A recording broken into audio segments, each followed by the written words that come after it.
Жігіттер тобының әншісі Бағлан Әбдірайымов уақыт көрсетеді бағдарламасында Қайрат Нұртаспен болған келеңсіз жағдай туралы айтып берді. Бағдарлама жүргізушісі Бағланнан Республика сарайында өткен Алтын самұрық байқауынан кейін болған оқиғаның жай-жапсарын сұрады. Бұл байқауда әншілер бір-біріне дауыс береді. Сахнаның сыртында Еркін Нұржановпен бізге дауыс беретін болып келіскенбіз. Ақтық сында Тоқтар мен Бейбіт және жігіттер квартеті қалды. Негізі жеңіске біз жеткелі тұрғанбыз. Жастары да, жолдарда үлкен болғандықтан, халықтың қалауымен жеңіс Тоқтар ағамыз бен Бейбіт жеңгемізге бұйырды.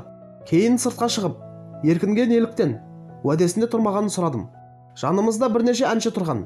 Еркінге ашуланып тұрғанымда Қайрат Нұртас сөзге араласты. Қайрош, сөзге араласпай-ақ қой деп едім. Не демекшісің деп шап етіп сөз қайтарды. Менің түсінігімде үлкеннің аты үлкен. Біз бір жасқа үлкен болса да, сіз деп сыйлап үйренгенбіз. Маған сөз қайтарып қоймаған соң, сол жерде шапалақ тартқаным бар. Содан үнсіз қалды. Кейін Қайраттың өзі, сенге көшіп бара жатыр едім, қайтадан сіз боп қалдыңыз ғой деп әзілдейді, деді әнші.